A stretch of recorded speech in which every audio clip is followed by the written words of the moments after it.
You have more access to information than any generation in human history, and yet you're probably living inside an illusion. Not because you're ignorant, but because your brain is doing exactly what it evolved to do: filter reality. Protect you from too much truth. And while that might sound helpful, it opens a terrifying door. Because if someone can control what your brain filters out, they can control your world. Every belief you hold, every opinion you share, every decision you think is yours, might be someone else's idea, planted inside your mind. That's not a metaphor. It's the psychological mechanism behind some of the darkest chapters in history. It's happening again. We call it mass psychosis, when reality itself becomes negotiable, and entire societies descend into madness. It doesn't start with violence. It doesn't need a dictator. All it takes is fear. In this video, we'll explore how your own psyche can be used against you, why mass psychosis is not just possible, but dangerously easy to trigger today, and most importantly, how to protect yourself from becoming a pawn in someone else's reality. Before we dive in, hit subscribe and turn on the bell so the algorithm knows you're one of the few who actually want to wake up. Because once you see what's really going on, you can't unsee it. Most people believe they see the world. Clearly, they believe their thoughts are their own. Their opinions, their values, their fears, shaped by logic, experience, reason. But what if that's just another illusion? You wake up and scroll through your feed, think you're staying informed, but the algorithm doesn't care about truth. It cares about engagement. And fear, anger, outrage are the most engaging emotions we have. So without realizing it, you're pulled into a loop. It's not of information, but of emotional conditioning. You start to see patterns that aren't there. You feel threatened by people you've never met. Suddenly you're afraid, but you don't even know why. Now here's the thing. The human mind hates uncertainty. It wants clarity. It craves narrative. And when the world feels chaotic, the brain will accept almost any story that reduces the noise, even if it's false. This is how mass psychosis begins. Not with brainwashing in a basement, but with millions of people slowly reshaping their internal reality in response to fear, stress, and confusion. Imagine it like this. You're in a dark room, and someone hands you a flashlight. Told to look in one direction, everything else disappears. The longer you stare, the more convinced you become that what you see is the whole room. But you never stop to ask, who gave me this flashlight? And why that direction? History shows us how easily people can descend into madness when that flashlight is pointed deliberately. In the 1600s, entire towns believed they were infested with witches. In the 20th century, ordinary citizens turned on neighbors, friends, even family, believing they were saving society from threats that never existed. Those people weren't evil. They were terrified. And in their terror, they clung to whatever story made them feel safe, even if that story cost lives. This is the pattern. Fear, isolation, confusion, and then a savior appears. A voice that says, I know what's happening. Trust me, I'll protect you. And that's when people stop asking questions. That's when they surrender their agency. It's not because they're stupid, but because the need for certainty outweighs the desire for truth. And here's the terrifying part. The same technology that connects us, that gives us access to knowledge and ideas from every corner of the earth, is the same technology that can be used to orchestrate mass illusion. When everyone sees the same fear, when everyone blames the same enemy, it's when everyone believes the same lie. That's not consensus. That's control. So what we'll explore in this video is not just the mechanics of mass psychosis, but how your own mind can betray you. How fear rewires your perception, how narratives become weapons, and how, unless you stay vigilant, you could wake up one day not knowing what's real anymore. And that is exactly how they want it. It begins subtly, not with laws or weapons, but with emotion. A population doesn't collapse into madness overnight. First, it gets tired, exhausted by uncertainty, overwhelmed by noise. And that exhaustion becomes the perfect soil for control. Psychologists call it a psychic epidemic. It's not caused by a virus, but by something even more contagious: fear combined with narrative. Let's imagine a society facing crisis, economic instability, a new threat, maybe invisible, something vague but terrifying. People start to feel anxious, isolated, lost, but most importantly, they stop trusting their own judgment. That's the first key. When people feel unsafe, they stop asking what's true, and they start asking, who will keep me safe? This creates the ideal opening for menticide, the deliberate killing of the mind. Not by destroying it, but by reprogramming it. How? It's through controlled doses of fear, strategic confusion, and above all, repetition. The human brain learns through repetition. It's not just facts, but patterns of thought. If you hear the same story enough times, from enough directions, it stops being a story, it becomes reality. Now imagine that repetition isn't coming from your family or your friends. It's coming from everywhere. Every headline, every scroll, every screen. Fear, calm, more fear, another distraction, then panic again. This cycle is intentional because the brain under stress becomes pliable, more willing to accept simple narratives, more desperate to outsource thinking. It craves someone to blame, something to follow, anything that makes the chaos stop. This is how the mass psychosis begins. Let's pause. If this sounds abstract, consider this. Have you ever believed something for years only to find out later it was a lie? Not because you were lazy, but because the lie was everywhere. The people around you believed. It felt normal. That's how powerful narrative is. It doesn't just change your mind. It changes your entire framework for reality. Let's go deeper. One of the most effective tactics in triggering a mass psychosis is isolation. Not just physical, but psychological. People are cut off from dissenting voices, surrounded only by those who reinforce the dominant story. This creates an echo chamber where disagreement feels dangerous, and it doesn't take millions to create this effect. Just enough people saying the same thing in the same way at the same time. Here's where it gets darker. Once the population is sufficiently softened, the illusion becomes institutional. Laws are passed for your protection. Voices are silenced for public safety. And the very people warning about the lie are labeled dangerous, because now truth is not what's real. Truth is what's allowed. Let's take a step back and look at history. Nazi Germany, the Soviet Union, the Cultural Revolution in China. Each of these regimes began not with violence, but with stories. The enemy was always among us. The danger was always justifying. Censorship and the public applauded it. Not out of hatred, out of fear. The idea is simple. If enough people believe a lie, it becomes functionally true. Not because it is, but because questioning it becomes suicide. So people stop questioning. They comply. They adapt. They become something less than themselves. A mind under constant fear cannot be free. It cannot create. It cannot love. It can only obey. But here's the problem for those in power. Fear is exhausting. Eventually, people burn out. They begin to sense the cracks in the story. And so, the cycle must continue. A new threat, a new enemy, another wave of fear, another promise of safety.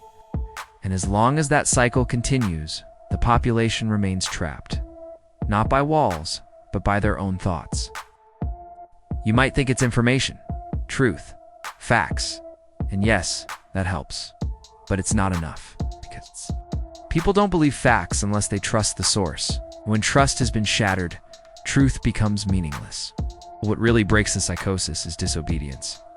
Not in the streets, but in the mind. The refusal to outsource your thinking, the courage to say, maybe I'm wrong, but I need to see for myself. And this is where everything changes. Because mass psychosis only works if the crowd moves as one. The moment individuals step out of line and don't immediately die, others start to follow. And that's why totalitarian systems fear the individual above all else. One man thinking freely is more dangerous than 1,000 soldiers. But here's a brutal truth. Most people don't want freedom. Not really. They want comfort dressed as freedom. They want to believe they're in control while living inside carefully engineered choices. Do you want this flavor of soda or that one? Is this politician or the other? This team or that team? Matter, as long as you never ask who designed the menu. Because the illusion of choice is enough to sedate the masses. And as long as people are entertained, distracted, and emotionally occupied, they rarely rebel. This is what philosopher Aldous Huxley warned about, not a dictatorship of fear, but a prison of pleasure, where comfort becomes the new control. And in many ways, that's where we are now. You're bombarded by stimulation, content, images, opinions, flooding your mind every second. But almost none of it requires thought. It only requires reaction. Click, like, swipe, get angry, scroll. Every tap feeds the machine. Every reaction trains your brain. You are no longer responding to life. You are being trained by algorithms. This isn't conspiracy. It's behavioral science, scaled and weaponized. Just like Pavlov's dogs, we begin to salivate at the sound of digital bells. We wait for notifications like junkies. Believe what's fed to us, not because it's true, but because it fits the pattern we've been conditioned to expect. And so, we stop thinking, we stop questioning, we stop being, till all that remains is a shell, a consumer of thought, not a creator of it. And here's where it gets even darker. If enough people live this way, they don't just lose touch with truth, they lose touch with themselves. And once the individual collapses, society follows.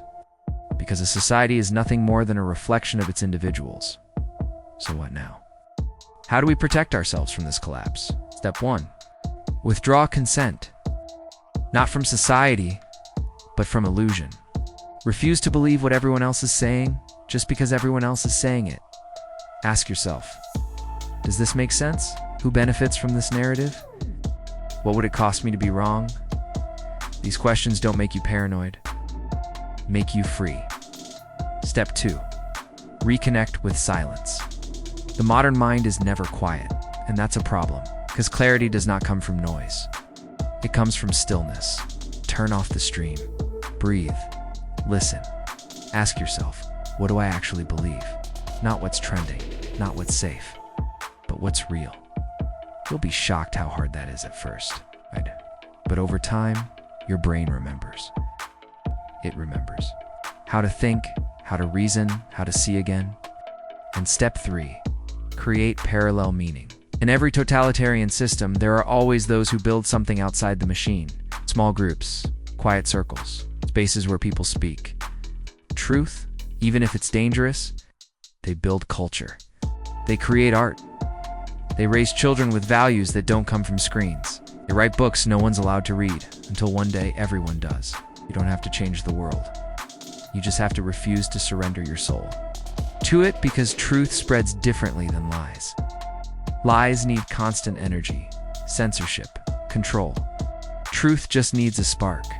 And when the time is right, it ignites everything. So no, this isn't about politics. It's not left or right. It's not even about who's in power. It's about something much deeper. Who controls your mind? And the answer should only ever be you. So if the question is, what happens when millions of minds surrender to illusion? The answer is, nothing short of civilization collapsing from the inside out.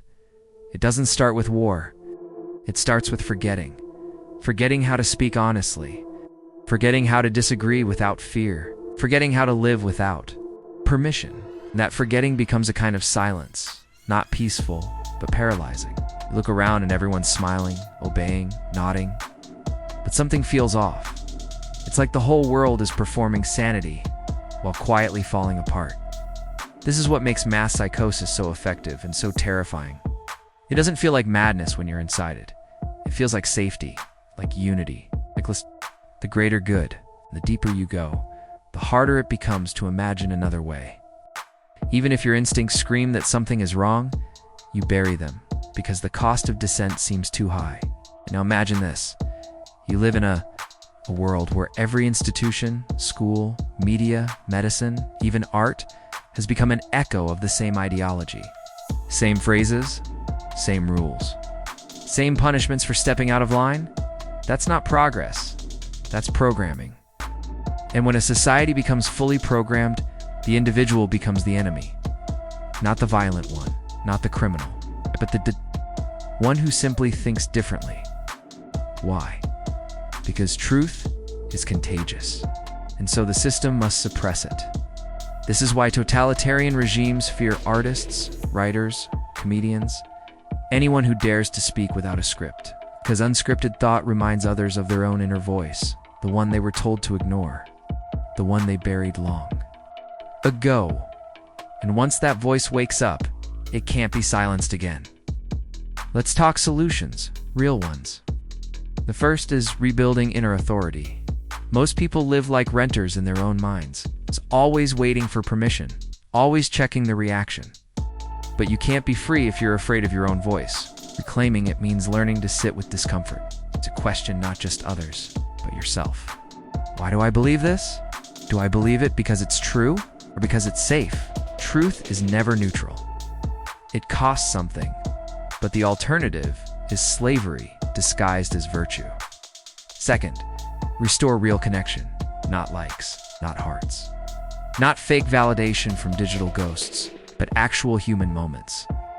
Moments where you look someone in the eye and say, "I don't see it that way, but I still care about you." That sentence alone is revolutionary in a psychotic society, because division feeds the machine, and connection breaks it. Third, embrace creative resistance. You don't fight delusion with rage, you fight it with meaning, right? The thing that scares you. Build the thing no one's asking for. Laugh at the absurdity of it all, because humor, real humor, is clarity. Dressed as rebellion? And if you think that sounds naive, remember this: every collapse in history started with certainty, and every renaissance started with doubt. Doubt is not weakness. Doubt is the beginning of awakening. So doubt the stories, doubt the authorities. Doubt even yourself, and rebuild from what remains. Because there's something the machine can never predict, never contain, never fully destroy: the human spirit. It breaks, bends, but it also remembers. Remembers what freedom feels like, what truth sounds like, what courage looks like. And no matter how dark the times, there are always those who carry that memory forward, sometimes in secret, sometimes in silence, but always like a flame. And when the time is right, it spreads. So maybe you don't change the world today. Maybe no one listens. Maybe you feel small. That's okay, because every system of control eventually collapses under the weight of its own lies. It always does. It always has. And when it happens, the world will need people who never forgot how to think. People like you. There's something even more dangerous than mass psychosis. It's what comes after. Because once the illusion breaks, once the lies collapse, people don't just return to truth. They get angry. They feel betrayed. And in that moment, they become vulnerable again to new illusions, new leaders, new systems, promising to fix everything.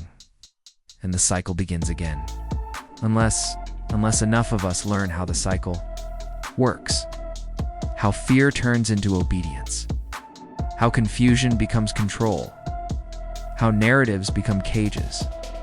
That's what comes next.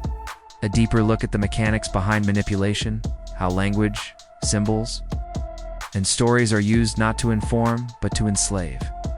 If you're ready to see how deep the rabbit hole really goes, watch what comes next. Thanks for watching. See you in the next video.